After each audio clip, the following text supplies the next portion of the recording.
আসসালামু আলাইকুম। ঘুষ না দেওয়ায় এমপিও থেকে বাদ ১৪ শিক্ষক কর্মচারী, আদালতে আপিল। অতঃপর বিস্তারিত জানতে সম্পূর্ণ ভিডিওটি মনোযোগ সহকারে দেখুন, কেননা এটি একটি গুরুত্বপূর্ণ নিউজ হতে যাচ্ছে। তার আগে অবশ্যই আমাদের চ্যানেলটি সাবস্ক্রাইব করে পাশে থাকা বেল বাটনটি অন করে রাখবেন পরবর্তী ভিডিওর জন্য। গাইবান্ধার ফুলছড়ি উপজেলার উদাখালী মডেল কলেজের শিক্ষক কর্মচারীদের আপিল মঞ্জুর হয়েছে।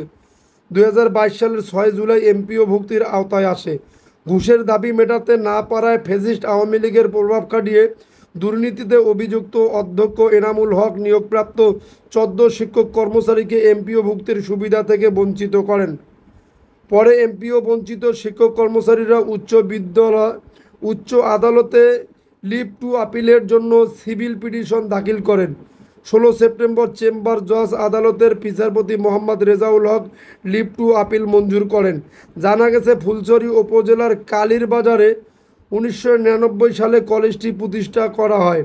তৎকালীন উদাখালী ইউপি চেয়ারম্যান ও বিএনপি নেতা মহিবুল্লাহ সরকারের উদ্যোগে কলেজটি প্রতিষ্ঠা করে অধ্যক্ষ হিসেবে ফিরোজ কবিরকে নিয়োগ দেন।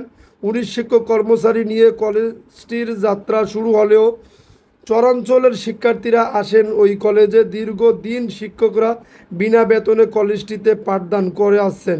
২০০৮ সালের নির্বাচনে আওয়ামী লীগ সরকার ক্ষমতায় এলে স্থানীয় আওয়ামী লীগ নেতা মাহবুবুর রহমান কলেজ পরিচালনার ক্ষেত্রে হস্তক্ষেপ করেন। মোটা অঙ্কের টাকা দাবি করেন শিক্ষক কর্মচারীদের কাছে। টাকা দিতে অস্বীকার করায় আওয়ামী লীগ নেতা মাহবুবুর রহমানের রোষানলে পড়েন অধ্যক্ষ ফিরোজ কবির।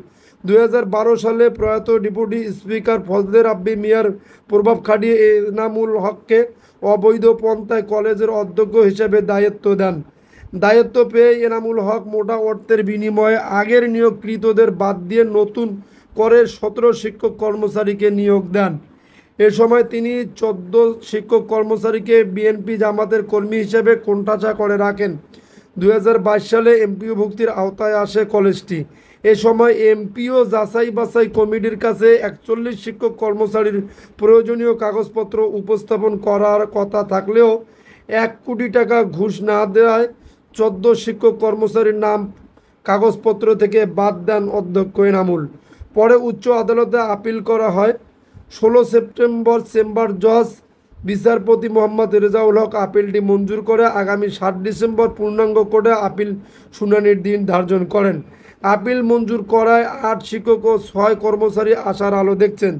যদি আপনাদের নিউজটি ভালো লাগে তাহলে অবশ্যই আমাদের চ্যানেলটি সাবস্ক্রাইব করে পাশে থাকা বেল বাটনটি অন করে রাখবেন।